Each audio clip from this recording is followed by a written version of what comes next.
Job security వచ్చింది, definite గా వచ్చింది. పక్క మీకు తెలియదా, నేను చెప్పాలా? అంటే ఇది ఓన్లీ ఎడ్యుకేషన్ డిపార్ట్మెంట్ అయినా ప్రభుత్వ ఉద్యోగులు అందరికీ అందరు ప్రభుత్వ ఉద్యోగులకు కూడా అది ఉంటుంది డెఫినెట్ గా. సో మాకు జాబ్ రాగానే మేము రిలాక్స్ అయిపోతాం కదా కొంచెము డెఫినెట్ గా. సో అదందరూ మీకు తెలియదా, ప్రజలందరూ తెలియదా, నేను చెప్పాలా? సో డెఫినెట్ గా అన్ని ఉంటాయి, ఎందుకంటే అప్డేషన్ కాము మేము, కొంచెం తక్కువ నేర్చుకుంటాం మేము. సో ప్రైవేట్ లో ఉన్నట్టు అంత ఫాస్ట్ మేము నేర్చుకోము, ఇవన్నీ ఉన్నాయి. సో ఇవన్నిటికీ సిస్టమేటిక్ గా మనము సొల్యూషన్స్ కనుక్కోవాల్సిన అవసరం ఉంది. సో మేబీ ఐ థింక్ అది గవర్నమెంట్ తప్పు కూడా ఉండొచ్చు, ఎందుకంటే వాళ్ళతోని ఎక్కువ పని తీసుకోకుండా ఉండడానికి కూడా. సో ఎందుకు గవర్నమెంట్లు అసలు ఒక అటెండెన్స్ సిస్టమ్ కూడా ఎందుకు ఇంప్లిమెంట్ చేయలేకపోతున్నాయని అర్థం కాదు. ఇప్పుడు ఎఫ్ఆర్ఎస్ సిస్టమ్ ఉన్నట్టుంది కదా, ఫేషియల్ రికగ్నిషన్ పెట్టినట్టున్నారు సిస్టమ్, నిన్నాక మొన్న పెట్టారు. అది కూడా యాక్చువల్ గా ఇంకా అది ఏదో దాన్ని ఎవరు రివ్యూ చేస్తున్నారు. సో దానికి సంబంధించినటువంటి ఇంకా చాలా ఉన్నాయి. అది మొత్తం 100% ఇంప్లిమెంట్ కావాలంటే ఇంకా పర్ఫెక్ట్ గా చేయాల్సిన అవసరం ఉంటుంది. సో అంటే మనము ఈ గవర్నమెంట్ అనేసరికి ఎందుకు రిలాక్స్ అవుతాం అనేది కూడా మనము ఆలోచన చేయాల్సిన అవసరం ఉంది. ఇప్పుడు చీఫ్ మినిస్టర్ గారు is the chief executive of the state. So ఇప్పుడు మనకు గవర్నమెంట్ కూడా ఒక కంపెనీ అనుకోవాలి మనము. అప్పుడే మనము ప్రజల నుంచి వసూలు చేసినటువంటి పన్నులకి ఒక కరెక్ట్ గా న్యాయం చేసినట్లు అవుతాం కదా మనము. సో ఇది మనము డెఫినెట్ గా అందరి బాధ్యత ఇదంతా కూడా. మన సమాజాన్ని ఎవరో అమెరికా నుంచి వచ్చిన వాళ్ళు బాగు చేయరండి, మనమే బాగు చేసుకోవాలి. మనలో ఉన్నటువంటి ఏమైనా ఒమిషన్స్ ఉంటే అవన్నీ కూడా కరెక్షన్ చేసుకోవాల్సిన బాధ్యత మన అందరి మీద ఉంది. అదేదో మనము ప్రజలు పన్ను కడుతున్నారు, మనం ఎట్లా చేసినా పర్లేదు అన్నట్టు ఉంటే కరెక్ట్ కాదు కదా. ఈ రోజు నేను మాట్లాడినాను, సో రేపు అసలు ఇంకేదైనా కావచ్చు, పెద్ద పెద్ద ప్రాబ్లమ్స్ కూడా కావచ్చు కదా సార్. అంటే ఇప్పుడు దీన్నే వాళ్ళు మా మెడ మీద కత్తి పెట్టి పని చేయమంటే చేస్తామా? జాబ్ సెక్యూరిటీ మెడ మీద కత్తులు ఎవరి దగ్గర పెట్టరు, ఈవెన్ ప్రైవేట్ లో కూడా పెట్టారు మెడ మీద కత్తులు. సో ఇవన్నీ మనం ఎగ్జాగరేషన్స్ మాట్లాడుకుంటాం తప్ప మీరు మీ మెడ మీద పెడుతున్నారా? మీ బాస్ మీరు ప్రైవేటే కదా, మీ మెడ మీద కత్తి పెట్టారా? ఇప్పుడు టార్గెట్ డెఫినెట్ గా ఉంటాయి. టార్గెట్ వేరు, కత్తి వేరు. టార్గెట్ వేరు, కత్తి వేరు. జాబ్ సెక్యూరిటీ ఉండదు సార్, నేను చెప్తాను కదా. జాబ్ సెక్యూరిటీ నేనైనా మా వాళ్ళకైనా టార్గెట్ డెఫినెట్ గా మనకి ఇంత రీచ్ కావాలి, చూస్తాం. 5 నెలలు 6 నెలలు సంవత్సరం చూస్తాం. టార్గెట్ వేరు, కత్తి వేరు. టార్గెట్ పర్ఫార్మెన్స్, కత్తి చంపడానికి గుర్తుపెట్టుకోండి. మన సంపమంటం అయింది. చంపడం అంటే ఉద్యోగం, ఇక్కడ చంపడం అంటే మెడ మీద కత్తి అంటే ఇక్కడ ఉద్యోగం ఫైర్ కాదు, మెడ మీద కత్తి చంపడమే. ఇప్పుడు ఎగ్జాంపుల్ ప్రైవేట్ లో మా దగ్గర ఎట్లా ఉంటుంది, performance improval report, PIP, performance improval plan అని ఉంటుంది. ఒక ఉద్యోగం రిపీట్. భరత్ గారు, నేను దురదృష్టవశాత్తు నా ప్రాబ్లం ఏంటంటే, మీకు నాకు ప్రాబ్లం ఏంటంటే, నేను ఎక్కువ చూస్తున్నాను, సమాజం గురించి ఎక్కువ ఆలోచిస్తున్నాను, అట్లా పిల్లల గురించి ఎక్కువ ఆలోచిస్తున్నాను, ఎఫిషియన్సీ గురించి ఆలోచన చేస్తున్నాను, వాల్యూ ఫర్ మనీ గురించి ఆలోచన చేస్తున్నాను, ట్యాక్స్లు ఏమైతున్నాయో గురించి ఆలోచన చేస్తున్నాను, ప్రజలకు ఎందుకు విద్య అందుబాటులో ఉండేది ఆలోచన చేస్తున్నాను, ఎందుకు ప్రైవేట్ స్కూల్ పుట్టగొడుగులాగా వస్తుందని ఆలోచన చేస్తున్నాను, ఎందుకు ప్రైవేట్ స్కూళ్ళలో కూడా ఎడ్యుకేషన్ సరిగ్గా ఉండలేదని ఆలోచన చేస్తున్నాను, ఎందుకు ప్రభుత్వ ఉద్యోగాలు కొంచెం డిఫరెంట్ గా ఉంటుందని ఆలోచన చేస్తున్నాను. సో రకరకాల దేశాలలో ఎట్లా ఉంది అనేది ఆలోచన చేస్తున్నాను. సో ఇది ఎక్కువ ఆలోచన చేయడం వలన నాకు maybe I think I mean different ఏమో, కానీ బట్ అల్టిమేట్ గా ఇట్ ఈస్ సొసైటీ. సార్, ఇప్పుడు మీ రిపోర్ట్ లో ఒకటి ఇంపార్టెంట్ థింగ్ చెప్పారు, 95% వేతనాలకే ఖర్చు అవుతున్నాయి, 5% మాత్రం. నమస్తే, ఈ వేతనాలు ఆపేసాయి.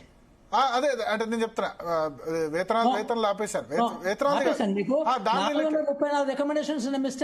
సార్ అడుగుతున్నా, వస్తున్నాను ఒక టాపిక్ తర్వాత. విద్యులైనటువంటి మీలాంటి న్యూస్ వాళ్ళు కూడా ఒక టాపిక్ పట్టుకొని ఒక టాపిక్ తర్వాత ఇంకో టాపిక్ వస్తున్నాను సార్. ఇప్పుడు దీనిలో నేను అడగబోయే క్వశ్చన్ ఇదే టాపిక్. నేను అడగబోయే క్వశ్చన్ సార్, సాలరీ కాదు,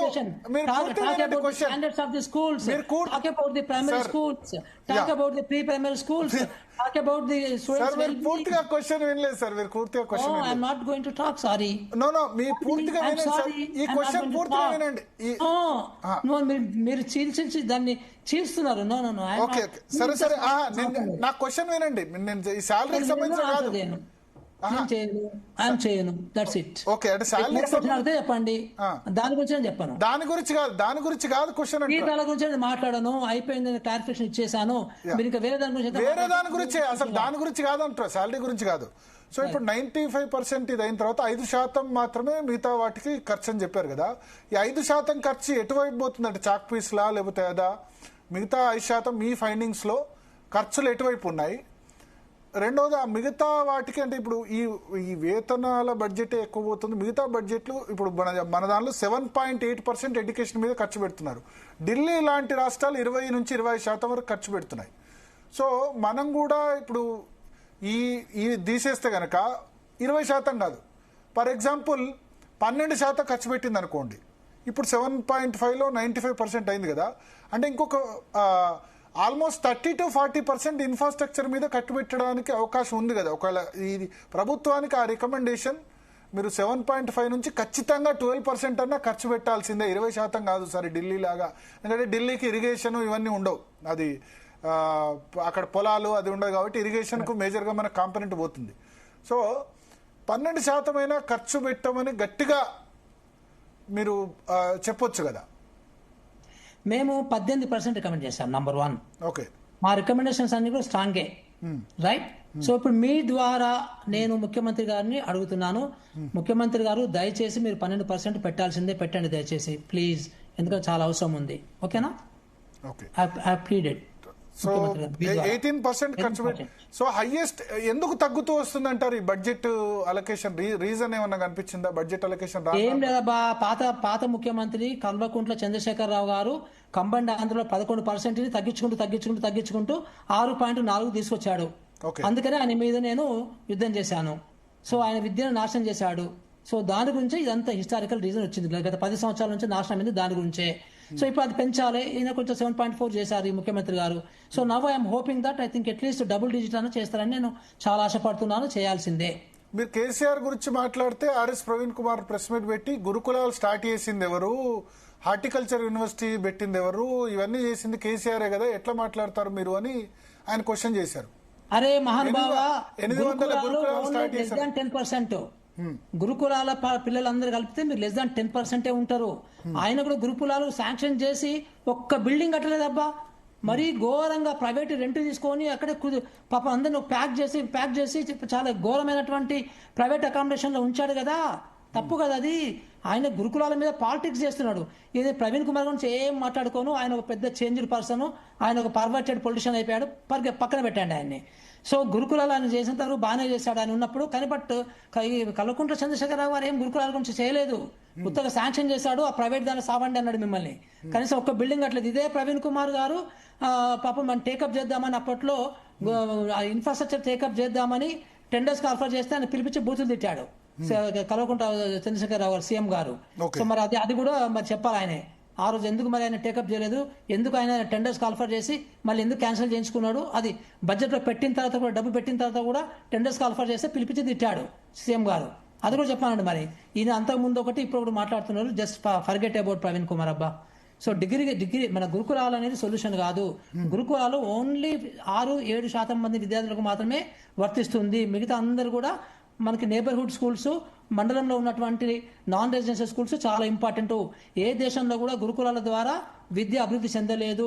అన్ని దేశాలలో నేబర్హుడ్ స్కూల్స్ ద్వారానే, మండలంలో ఉన్నటువంటి ఇంటి దగ్గర ఉన్నటువంటి స్కూళ్ళ ద్వారానే అభివృద్ధి జరిగింది. సో గురుకులాల గురించి మనం ఎంత తక్కువ మాట్లాడుకుంటే అంత మంచిది. అంటే గురుకులాలు వీళ్ళు ఎగ్జాంపుల్ చెప్తున్నారు. సర్వేల నుంచే చీఫ్ సెక్రటరీ రామకృష్ణారావు వచ్చారు, డీజీపీ వచ్చారు, మెరిట్ స్టూడెంట్స్ దాని నుంచే చాలా మంది వచ్చారు. ఇది పివి నరసింహారావు ప్రవేశపెట్టిన కాన్సెప్ట్ సర్వేలు గురుకులం, ఇవన్నీ చెప్తున్నారు. ప్లస్ గురుకులాల పట్ల తల్లిదండ్రుల్లో క్రేజ్ ఉంది సార్. మీరు అన్నట్టు 10%కే క్యాటర్ చేస్తుంది, బట్ తల్లిదండ్రులు అడ్మిషన్ల కోసం అక్కడ పోటీ పడుతున్నారు. ఈ మామూలు స్కూల్లో ఎందుకంటే మీరు అన్నట్టు పక్కా బిల్డింగ్స్ లేవు, పక్కా బిల్డింగ్స్ గురుకులాల్లో లేవు, కానీ తల్లిదండ్రులు పోటీ పడుతున్నారు అక్కడ. ఎందుకంటే మన యొక్క మండలంలో ఉన్నటువంటి నాన్ రెసిడెన్షియల్ స్కూల్స్ ఏవైతే ఉన్నాయో, ఈ జెడ్పీహెచ్ఎస్ ఇవన్నీ కూడా అవి క్వాలిటీ విద్యను అందించడంలో ఫెయిల్ అయినాయి. ఓకే, పక్కా నేను చెప్పగలను. ఆ ఫెయిల్ అయినాయి కాబట్టి కనీసం గురుకులాలన ఇంతకన్నా కొంచెం మంచి విద్య ఉంది కాబట్టి తిండి దొరుకుతుందని పంపించారు వాళ్ళు, మంచి విద్య దొరుకుతుందని పంపించారు. ఇక్కడ కానీ మీరు మేము చెప్పినటువంటి తెలంగాణ పబ్లిక్ స్కూల్ లాగా నడిపించగలిగితే, అలాంటి స్కూల్ పెట్టగలిగితే గురుకులాలకి పోయే సంఖ్య 70% తగ్గిపోద్ది. This is my experience. 70%. Okay, yes. అయితే ఒకటి బాగా పేదవాళ్ళు మాత్రమే అక్కడికి వెళ్లాల్సిన అవసరం వస్తుంది అప్పుడు. Okay okay. సో ఇక్కడ గురుకులాల క్రేజ్ ఓన్లీ ఫుడ్ ఒకటి రెసిడెన్షియల్, రెండోది చదువు దానిలో కొంత బాగా చెప్తున్నారు. ఈ 2 పాయింట్స్ వల్ల అయింది. బట్ ఇప్పుడు చాలా మంది ఇంతకుముందు పాత జనరేషన్ అంతా కూడా చదువుకుంది జెడ్పీహెచ్ఎస్ స్కూల్లోనే, వాటిలోనే. రెండవది నా అబ్జర్వేషన్ ఒకటి, ఇప్పుడు మనం డిగ్రీ పీజీకి వచ్చేసరికేమో యూనివర్సిటీలో చదవాలని కోరుకుంటున్నాం. నేను ఫస్ట్ 10th ప్రైవేట్ స్కూలే, బట్ డిగ్రీ కానీ పీజీ కానీ Osmania campus. First to 10th ఏమో గవర్నమెంట్ వాటిలో చదవడానికి ఇష్టపడట్లేదు, కానీ పీజీ వచ్చేసరికి క్యాంపస్ సీట్ కావాలని విద్యార్థులు కోరుకుంటారు. ఈవెన్ ఇంజనీరింగ్ అయినా జేఎన్టీలో సీట్ కావాలి, లేకపోతే ఉస్మానియా క్యాంపస్లో సీట్ కావాలని కోరుకుంటారు. ఎందుకు హయ్యర్ ఎడ్యుకేషన్ వచ్చేసరికి గవర్నమెంట్ వాటిలో సీట్ కావాలని కోరుకుంటాం. మెడికల్ కాలేజెస్ అయినా అంతే.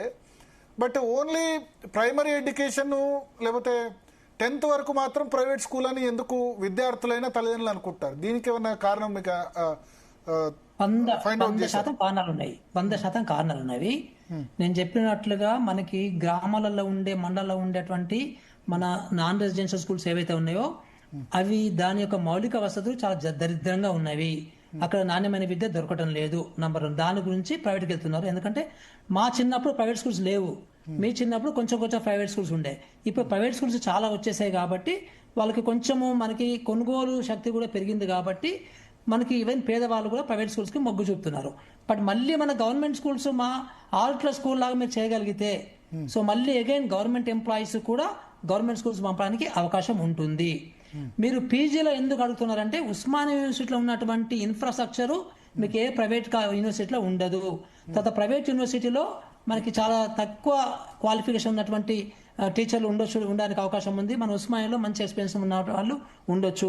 అట్లాగే మనకి మెడికల్ కాలేజీలో గవర్నమెంట్ మెడికల్ కాలేజ్ ఎందుకు జాయిన్ అవుతారంటే బ్రహ్మాండమైన ఎక్స్పీరియన్స్ వస్తుంది ఎంబీబీఎస్ పిల్లలకి, పీజీ పిల్లలకి, డాక్టర్లకి. ఎందుకంటే ప్రైవేట్లో ఉన్న వాటికంటే కూడా ఇక్కడ ఎక్కువ మంది అవుట్ పేషెంట్స్ ఉంటారు, ఎక్కువ మంది ఇన్ పేషెంట్స్ ఉంటారు. సో వాళ్ళ మీద మంచి ఎక్స్పీరియన్స్ వీళ్ళకి వస్తుంది. అందుకనే ఈ గవర్నమెంట్ కాలేజీలో చదవడానికి ఎక్కువ ఇష్టపడతారు. సో ఇట్లా దేని రీజన్స్ దానికి ఉన్నవి. సో ఫ్యూచర్ ఇప్పుడు మీ జనరేషన్లో మీరు ప్రైవేట్కి గవర్నమెంట్ పీజీ కాలేజీలకి ఉస్మానియా యూనివర్సిటీకి వస్తున్నారు. ఫ్యూచర్లో ఇట్లాగే ఇట్లాగే ఉంటే ఫ్యూచర్లో కూడా ఈవెన్ అక్కడ కూడా ప్రైవేట్ యూనివర్సిటీకి వెళ్ళిపోతారు, ఉస్మానియాకి రారు. కాకతీయ ఇప్పుడు ఎవరు అసలు రావటంలే. ఇప్పుడు మన నిజామాబాద్లో ఒక యూనివర్సిటీ ఉంది, ఫర్ ఎగ్జాంపుల్ కరీంనగర్లో ఒక యూనివర్సిటీ ఉంది, అక్కడ ఏం పెద్దగా ఉండటం లేదు. సో కరీంనగర్లో మీకు ఈవెన్ 720 మంది పిల్లలే ఉన్నారు కదా. సో అది కూడా తగ్గుతున్నాయి స్ట్రెంత్ మెల్లమెల్లగా. సో స్లోగా ప్రైవేట్ యూనివర్సిటీస్ పెరుగుతుంటే అక్కడికి కూడా మన కొనుగోలు శక్తి పెరుగుతున్న కొద్దీ అక్కడికి వెళ్ళిపోతారు పిల్లలందరూ కూడా. బట్ అల్టిమేట్గా ఏంటంటే ఎడ్యుకేషన్ పబ్లిక్ సెక్టార్లో ఉండాలనేది మాలాంటి వాళ్ళు కోరుకుంటున్నారు ప్రధానంగా. ఎందుకంటే ప్రైవేట్లో వెళ్తే మనకి ఏ స్టేజ్కి వస్తుందంటే పూర్తి వ్యాపారం అయిపోయి పిహెచ్డీలు కూడా అమ్ముకునే పరిస్థితికి వస్తుంది, డిగ్రీలు కూడా అమ్ముకోవడానికి పరిస్థితి వస్తుంది. ఈరోజు ప్రైవేట్ డిగ్రీ కాలేజీలో మేము చూసాము, ఎక్కడ కూడా అటెండెన్స్ లేదు, ఎక్కడ కూడా పిల్లలకి క్వాలిటీ విద్య అందడం లేదు. అంతో ఇంతో గవర్నమెంట్ డిగ్రీ కాలేజీలో చాలా బాగా ఉంది. సో ప్రైవేట్ అనేది మన ఇండియాలో అస్సలు పనికిరాదు. ఇప్పుడు అమెరికా లాంటి దేశాలలో కానీ మన యూరోప్ లాంటి దేశాలలో కానీ మోర్ దెన్ 80% పిల్లలు గవర్నమెంట్లోనే ఉంటారు. ఆ గవర్నమెంట్ స్కూల్ బ్రహ్మాండంగా స్టాండర్డ్స్తో నడుపుతున్నారు. అదే రకంగా మనం కూడా చైనాలో చూడండి ఎంత బ్రహ్మాండంగా ఉన్నాయో. సో ఇంకా ఈ జపాన్ ఎంత పక్కన పెడతాం, అవి ఇంకెక్కడో రీచ్ అయిపోయినాయి అన్ని కూడా. సో అల్టిమేట్గా పబ్లిక్ ఎడ్యుకేషనే ఉండాలి. పబ్లిక్ సెక్టార్లోనే ఎడ్యుకేషన్ ఉంటే అట్లాగే గవర్నమెంట్ కూడా పట్టించుకోగలిగితేనే మనకి మన సమాజం బాగుపడుతుంది, అందరికీ క్వాలిటీ విద్య వస్తుంది. సరే, ఇప్పుడు మన ఊరు మనబడి పేరు మీద దాదాపు 7,000 కోట్లు ఖర్చు పెట్టి 27,000 స్కూల్స్ బాగు చేశామని అంటున్నారు వాళ్ళు. అదే మీకు ఆర్ఎస్ కుమార్ చెప్పాడా? అబద్ధాల కోరు, అన్ని అబద్ధాలే. రాజకీయ నాయకులు అంటేనే అబద్ధాలు. దానికి ఇప్పుడు మన ఆర్ఎస్ కుమార్ ఇంకొక పెద్ద ఒక ఫాల్తు పొలిటిషియన్ అయిపోయాడు, to be frank with you. So ఆయన ఎటు మారిపోతున్నారు అర్థం కావట్లే, కానీ అవన్నీ అబద్ధాలండి. సో ఎంత ఖర్చు పెట్టారు మీరు ఫైండ్ అవుట్ చేశారా? మన ఊరు మనబడికి ఆయన 800 కోట్ల పని చేయించుకొని 800 కోట్ల బిల్లు ఎగ్గొట్టి వెళ్ళిపోయాడు కేసీఆర్ గారు. 800 కోట్ల పని మాత్రం 800 crore మేబీ ఎంత ఇంకా 1,000 చేసి ఉంటారేమో. 800 కోట్ల బిల్స్ ఇవ్వాలని చెప్పి నా దగ్గరికి చాలా మంది కాంట్రాక్టర్స్ వస్తూ ఉంటారు. అదంతా తూడ్ పాలిష్ పనులు చేసేసి అన్ని మధ్యలో ఆగిపోయినవి, పూర్తి చేయలేదు, ఏం చేయలేదు. అది కూడా అక్కడ ఆర్డినేట్ చేశాం కాబట్టి ఇక్కడ ఏదో మన ఊరు మనబడి మొదలు పెట్టండి అబ్బా, అదేం దానికి ₹1 బడ్జెట్ ఇవ్వలే. మీరు జాగ్రత్త చెక్ చేసుకోండి, మీరు ఎమ్మెల్యే ఫండ్స్ ఇచ్చుకోండి, ఎంజీ ఎన్ఆర్జీస్లో ఇచ్చుకోండి, సమగ్రలో ఇచ్చుకోండి, ఎంపీ ఫండ్స్ నుంచి ఇచ్చుకోండి, తర్వాత మన మిలిటరీ డెవలప్మెంట్ ఫండ్ నుంచి ఇచ్చుకోండి అని ఆ జియో ఇచ్చేసేసి ₹1 కూడా బడ్జెట్లో పెట్టలేదు. సో దయచేసి ఇది మరి ఆర్ఎస్ ప్రవీణ్ కుమార్కి ఆ నాలెడ్జ్ ఉందో లేదో నాకు తెలియదు. సో అదొక చెత్త ప్రోగ్రాము. అదంతా కూడా ఉత్తగా క్యాజువల్గా ఏదో అందరికి సూచించుకోవడానికి, సేమ్ అదే మన గురుకులాలు అయితే శాంక్షన్ చేసి ₹1 కూడా ఖర్చు పెట్టకుండా ఒక్క బిల్డింగ్ చేయకుండా ఎట్లా ఉన్నాడో ఇది కూడా అదే బాపతో. సార్, అక్కడ ఆంధ్రప్రదేశ్ లో నాడు నేడు వల్ల బాగా జరిగిందా? చేంజ్ విజిబుల్ గా కనిపించిందా మీరు అక్కడ ఎడ్యుకేషన్? అది మీరు అసలు ఇప్పటి వరకు నాకు తెలిసి ఆ మధ్యలో ఒక ఇది వచ్చింది, ఒక వీడియో క్లిప్పింగ్ వచ్చింది. పవన్ కళ్యాణ్ డిప్యూటీ సీఎం గారు వెళ్ళి సడన్ గా ఆయనకు డౌట్ వచ్చింది అట్లా లోపలికి పోయిన తర్వాత, ఇది గవర్నమెంట్ స్కూల్ అయినా ఇది మనం ఎక్కడికైనా వచ్చామని. ఎందుకంటే ఆ బెంచెస్ చాలా స్టాండర్డ్ గా ఉన్నవి, అక్కడ క్లాస్ రూమ్ లోపల జరిగినటువంటి రిపేర్స్, అక్కడ ఉన్నటువంటి ఫ్యాన్లు అన్ని చూసిన తర్వాత, ఆ వాలెట్స్ అన్ని చూసిన తర్వాత ఇంత బాగుంది ఏంది అనే ఫీలింగ్ వచ్చినట్టుగా ఆయన ఎక్స్ప్రెషన్ చేశాడని ఒకటి బయట టాక్ వచ్చింది, ఒక వీడియో వచ్చింది. నాకు తెలిసి నేను డెఫినెట్గా 3 సంవత్సరాలు పనిచేశాను, తర్వాత రిజైన్ చేసి ఇక్కడికి వచ్చేసాను తెలంగాణకి. బ్రహ్మాండమైన స్టాండర్డ్ సెట్ చేశాము అక్కడ మేము. కానీ నేను ఇప్పుడు తెలంగాణ పబ్లిక్ స్కూల్స్ ఏదైతే రికమెండ్ చేశానో ఆ లెవెల్కి లేవు, కానీ డెఫినెట్గా ఒక 8-9 అంశాలని మాత్రము చేసిన కాడికి 15 ఫస్ట్ ఫేజ్ లో 15,715 స్కూల్ టేకప్ చేశాము.